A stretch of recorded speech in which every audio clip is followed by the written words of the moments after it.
few housekeeping items. If you have any questions for Mary Ford tonight, you can enter them into the Q&A section. If we are unable to get to those questions by the end of the interview this evening, then we will send a follow-up email. If you have any questions regarding support or services, we can follow up with you offline, or you can contact our 24/7 helpline at 1-800-647-9161. Now, without further delay, allow me to introduce our guests this evening and then turn the time over to Karen Marriott and Mary Ford.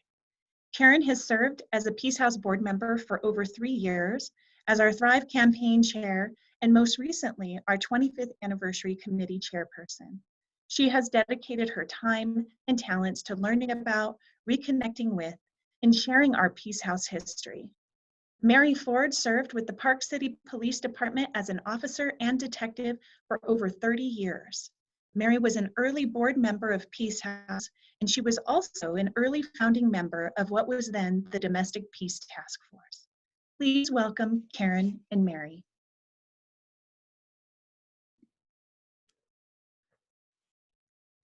Thank you, Kendra.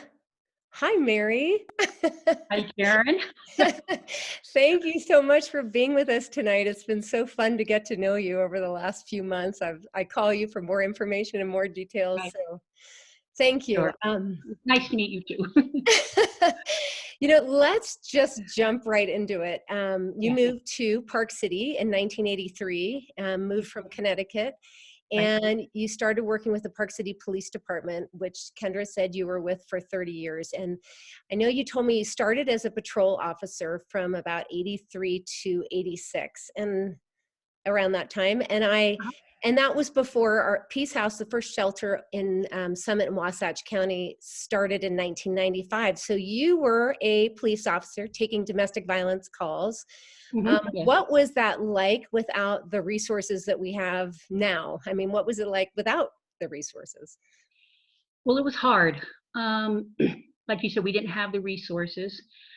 We didn't have, as I remember, we didn't have a lot of domestic violence calls, but when they came in, and if they were bad, bad ones where maybe a woman needed to go into shelter, or needed some resources, there just wasn't anything available.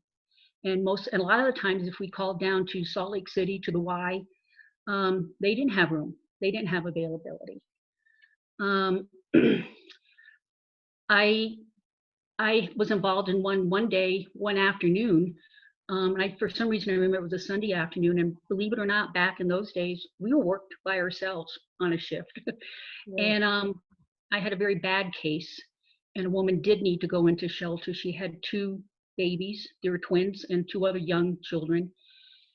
And I remember that I had been given a piece of paper with some names on it of women.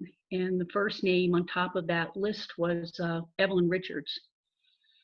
So after I asked my dispatch to call to see if any of the shelters had room, and we were told no, I had them call Evelyn. And I didn't know Evelyn, but I remember the dispatcher told me, Evelyn said, bring them over. So I did. I drove this family over to Evelyn's house, and she took them in and provided for them. And I didn't really have anything else to do with them after that, but that was our resource, those women. Well, it's interesting when you told me about that, and I knew her son, who had been my electrician years before, and I called him and I said, geez, your mom was this incredible woman. Did you know she was basically running like an underground railroad for women that needed support? And he had no idea. And his wife, Becky Richards, who was really active in some of these early grassroots movements, she hadn't known that either. And so, I mean, these core of women quietly doing good is just kind of a testament to the kind of community that we live in, that people will find a way or make a way to help kind of support their neighbors. And you were around in 1990. This was really the catalyst that got Peace House, these different grassroots organizations coming together, formalizing so that they could, put together some resources in this community, which Evelyn was a part of as well. But Do you remember that day in February of 1990 when Natalie Noble was that domestic homicide where she was killed by her husband in what is now the Albertsons in Park City? I do remember that day, and I remember it because of not only what happened to Natalie, but as a police department, we had just lost one of our police officers. And all of us were driving in to meet at the church on Monitor to practice our honor guard ceremony. And the call went out. And our chief at the time, Frank Bell, came on the air and he instructed everybody to continue on to the church. That he and I think Lloyd Evans, who was, I don't know Lloyd's rank at that time, maybe a lieutenant, they went over to Albertsons to handle this case, to take that call. To take that call. So you weren't necessarily the detective on that case at that time? No, I wasn't. I wasn't. Well, and I think the thing about that story is everybody that I've interviewed and talked to about it was just this like, wow, this can happen in our town. She wasn't, she lived in Samac, which was still within Summit County. And she worked at the local sporting goods store right next to Albertsons. And there was quite a few people that actually were in the neighborhood at the time. It really hit the community hard. And I give credit to Terry, who was the editor of the Park Record at that time, for really sticking it on the front page of the paper and really bringing awareness to this issue. Later, when the Peace House was opened in 1995, there was another case that you became a little more involved in. And do you want to tell us about this case with Patty Blanchard, which is another domestic homicide? Yeah, well, that was a case I was involved in. And to me, that was a case that we knew Patty. She lived in the community. I happened to know her husband or ex-husband at the time, so we knew everybody. And it really hit home. You know, to me, it was like if it can happen to her and her family, it could happen to anybody. But that was it was just another case. And I was mostly involved on the end of dealing with the children and taking that side of it. Well, and I know you mentioned that, you know, there wasn't a Children's Justice Center in Summit Wasatch County at that time. And as I interviewed Sally Elliott, also, who has been on the county council, and she said she was really close friends with Patty, a neighbor, a best friend even, and that the children came over to her house, and that's where you interviewed them. And I remember you saying at some point, that's when you felt like, hey, we also need this other support service. Well, I wasn't thinking that at the time, and I was so grateful that the children had a safe place to go with Sally. And and I did interview both Michael and Emery at Sally's house. And it was and they had a very loving big family that took them in immediately. But it was after that I kept thinking that, you know, and other child abuse investigations that I worked on also, that we always had to travel down to Salt Lake to utilize the Children's Justice Center that was at that time up in the avenues, up on 10th Avenue. That it would be very nice that we had something like that here. But and we did eventually. We another Mary on the forefront. No, it was, again, Karen, it was a group effort by a lot of people. A lot of I call it our, you know, it was a lot of group effort. But yeah, we needed that service up here to provide for our kids and our families. So yeah. Well, and that seemed like kind of an exclamation point on, this is why we have this resource in this community. This is somebody people knew. She was a realtor. She was involved in the community, and it really struck home again. These early founders, so in 1990, after the Natalie Noble case, they gathered together. It was actually, the initial founders were two women, Linda Hathaway and Jean Polson, who were part of the Shepherd of the Mountains group.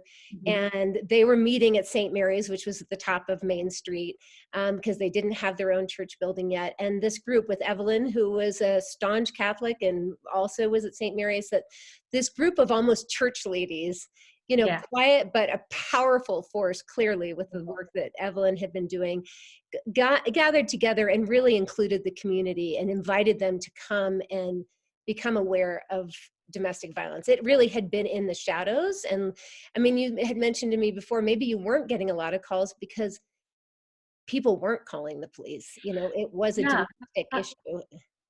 I don't think, I never think that we weren't having an issue of domestic violence in our community, but women weren't calling because they didn't know that they could have, that they could call, that there were any resources. And there really wasn't a lot of resources back then. And so they kind of suffered in silence. Well, and And is this group of ladies formalized and they had a forum? Did you attend that forum? I remember attending a forum. Are you talking about the forum with Deborah Daniels coming up from the Yes. YWCA? Yes.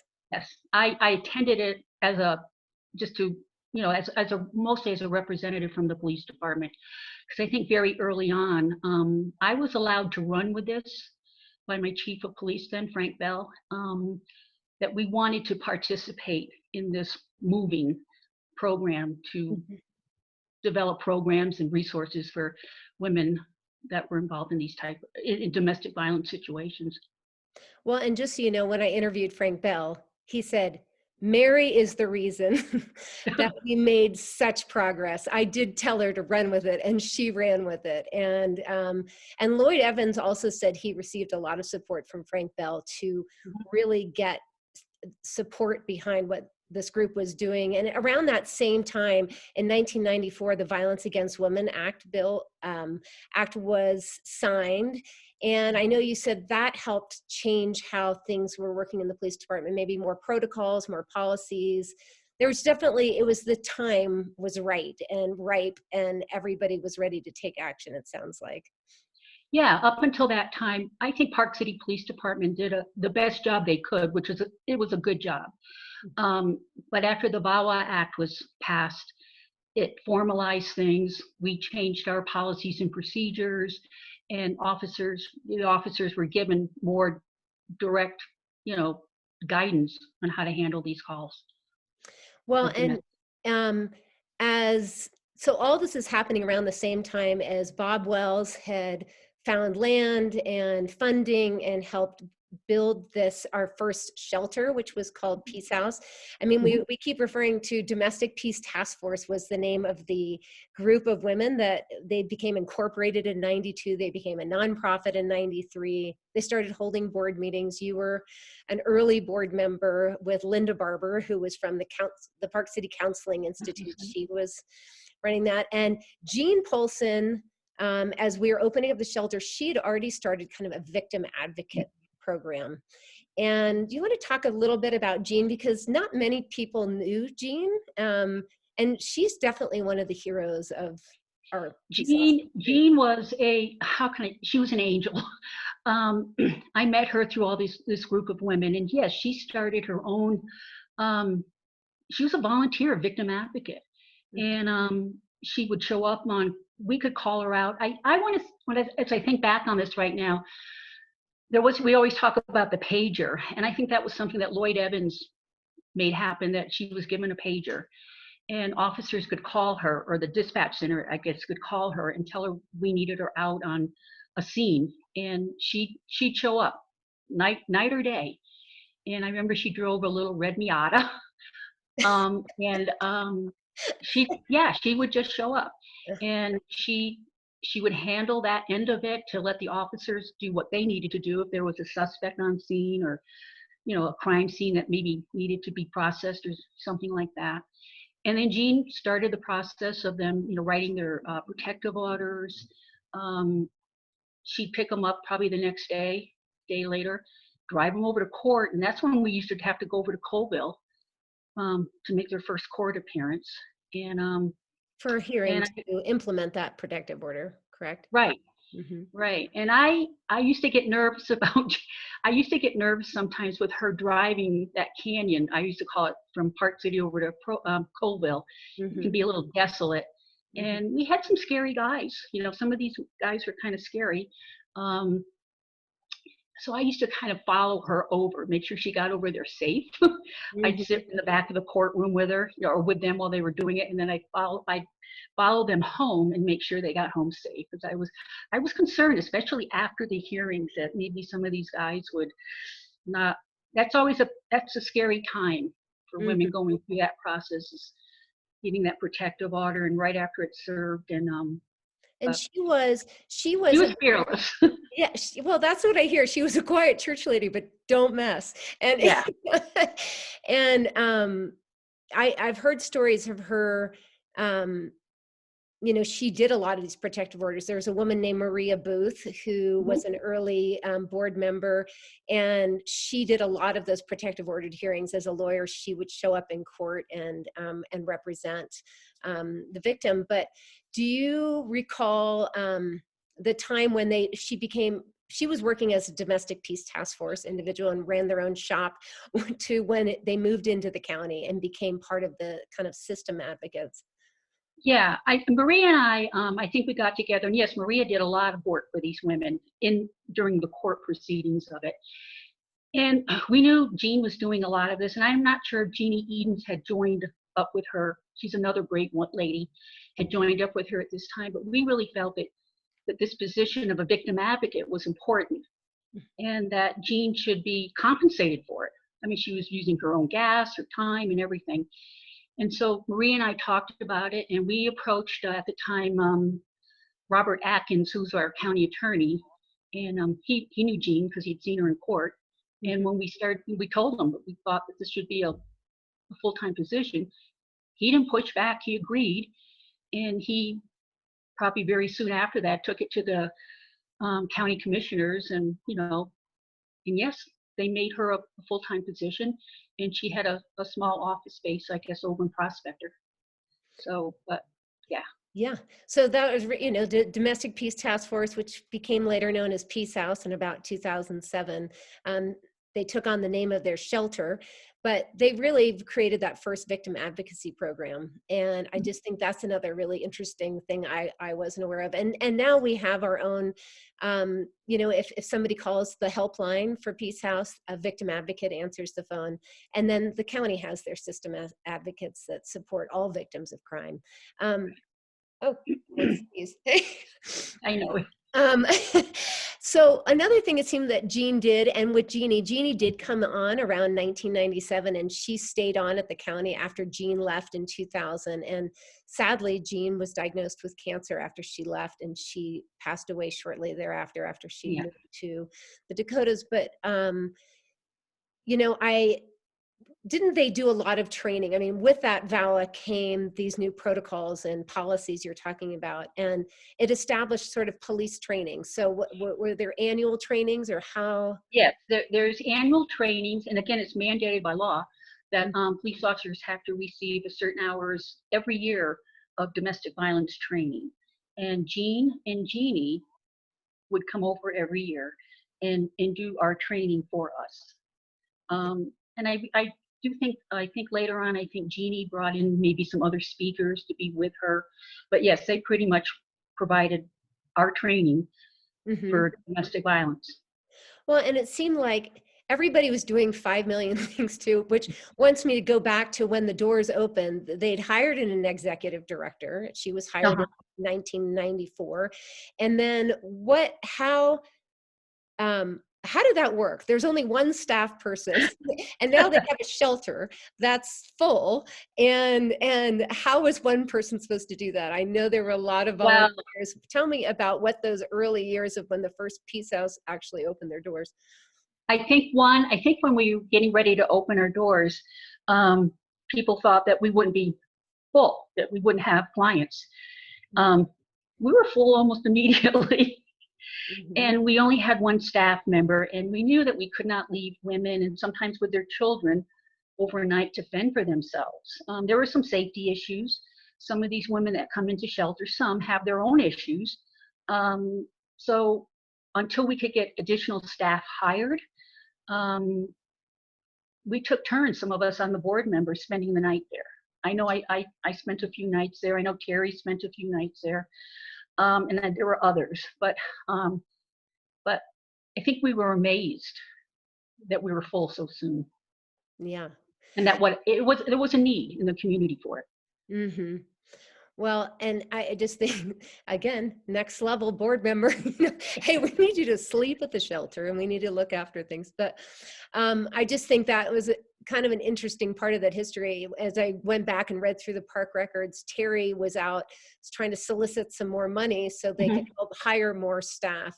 And as more staff came on, education programs could go into the schools, more trained advocates, more services. And, now you look at where we are today, it's pretty remarkable. But I think the story of Peace House is this grassroots effort of people from law enforcement and community and church and everybody coming together, doing their part to support a community and some of those that are the most vulnerable. There was an occasion when Peace House got rolling, they started holding these candlelight vigils. And I remember talking to, maybe it was Betsy, Evelyn's daughter-in-law. And she said one of the memorable things she remembers is you walking down during that candlelight vigil down Main Street, and there with Emery Blanchard, Patty Blanchard's daughter. What can you tell me about that candlelight vigil, what those meant, what those were like? We still hold candlelight vigils and they've changed a little bit, but those early days I thought were really impactful coming down Main Street. Well, initially we used to hold them in front of Miners Hospital. And then one year we decided we wanted to make more of a public statement, and it was suggested that we walk down Main Street, we walk down Main Street. And I had recently reconnected with Emery, and we just got together and we walked together. And I remember she had her dog Coco with her. But I loved it because people from the bars, from the restaurants and businesses came out of their shops. They applauded us. Some of them joined in on the march. Again, it was another community type thing, I felt, I think those are very powerful, those walks down Main Street. And that really brought awareness to the community. And several people have described people coming out of bars, coming out of restaurants, applauding, walking with people, kind of this unification. And with that VAWA, shortly thereafter, October became Domestic Violence Awareness Month. And that's when we still hold a vigil, and you see a lot of purple, which is the color of domestic violence awareness. So, well, I want to bring Kendra back in and see if she has any questions. Kendra, if you want, you're welcome to join us again. Yes, thank you. Thanks so much, Kendra. Mary. Thank you. It's been great listening to the history and the stories. I do have a couple of questions for you. My first question is, in 30 years of being a police officer, I know you've remarked, that VAWA was really impactful because you saw policy changes.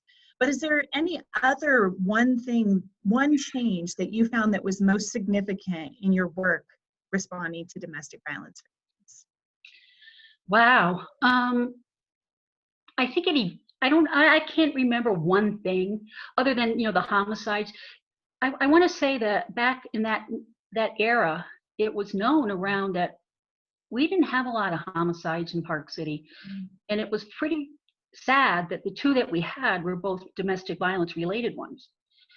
But as far as having one defining moment, for me, it kind of evolved. It was kind of like, we need the Peace House. We need something like the Peace House up here, a woman's shelter, and we needed to provide more services.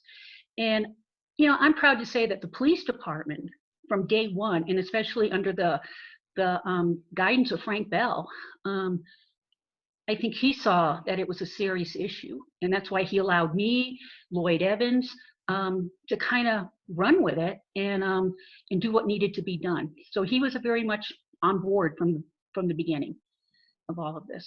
Yeah, it sounds like you had some great support in those early years where you were able to foster some incredible movement for change in our community. And the church ladies. Yes. I'd love to hear what would you say to someone today that is affected by domestic violence right now, someone who may be in an abusive relationship. What would your message be for them today? Well, my message would be that you're not alone. This happens all over. all economic levels. And like I said, I would probably take them by the hand, put them in my car, and I would drive them right over to the Peace House and hand them over, because I know you guys would take over and do everything that needed to be done, give them the best resources, and take care of them, and get them through the process. Yes. It's an ordeal for a woman to make it known and all that, and have to, she's got a helping hand with you guys. So I'm so proud of what you guys have done. I drive by the new facility right now, and I get proud. I get a little lump in my heart, because you guys have really run with this and have just done a tremendous job. So thank you. Thank you so much, Mary. It's due to all of the incredible early efforts of people like you in our community who have brought us to where we are today. I actually have a question from one of our audience attendees. So let me ask this one. Have you seen rates of domestic abuse decrease due to awareness over the years, or do you feel like it's increasing in our community? I think you can say our rates maybe, I know I've been out of police work for about 7 years right now, but I keep, I read trends and stuff. I think because women feel more comfortable, they don't feel alone, and the issue of domestic violence has been made, it's come out of the shadows, so to speak. And women do feel very comfortable now and safe coming out and reporting it, knowing that they'll get help. And a lot of it is the court systems too. They take it very seriously now too. So yeah, I think the reporting has gone up because women feel safe and comfortable now coming out. Does that make sense? Yes. Yeah, absolutely. Thank you. Okay. Well, Mary, go ahead, Karen, I'm sorry. I just want to say thank you. I just, for me, it was this fun dive into try to find who were these people that were the grassroots women, and to learn about you, and to learn about Evelyn Richards, and to learn more about Terry. I'd known Terry and I didn't even realize her early involvement. Mm-hmm. So many, and Jean Polson and Linda Hathaway and Linda Barber, and a lot of people that worked with that Park City Counseling Institute were our early board members, and people that put in time, and the Maria Booths, who for 8 years showed up, up to 4 times a month, showing up at protective order hearings, and you escorting Jean back. For me, it's this really awesome story of who we are as a community, as Park City. We see a need and we rise to it, and we come together, and we can create this supportive, nurturing community that we live in. So I personally just want to say thank you so much for what you've done, and for your example, your mentorship. I mean, as I talked to Maria Booth too, she's like, I was surrounded, I was young, and I had these incredible mentors and these early founders, and that just gave me drive to do great things. So I just want to say thank you on behalf of Peace House. Well, you're welcome, but thank you guys, okay? Thank you. Thank you, Mary. And I want to share a couple of comments with you from our attendees, because I think that they equally feel that way. And we have a few folks who have remarked that they've enjoyed the program tonight, that it's been a great program, and that it's been so good to see you, Mary. So I don't know who's watching, but hi. You're an institution. So your community is here, and they appreciate you. I just want to say thank you to both of you, to Karen and Mary, for this opportunity to share more about the early history of Peace House and the early work done in this community to improve our response to domestic violence and to support domestic violence victims. Mary, thank you for being a pioneer in the law enforcement community and really working closely with advocates to create safety for people when resources were really, really limited. We deeply appreciate everything that you've done to support this movement and to improve upon the efforts in our community over the years. So just appreciate you greatly and hope you're enjoying retirement as well. I am. And Karen, you've done a fantastic job taking on this program too, so thank you for doing it. Oh, it's been really my pleasure. So, okay.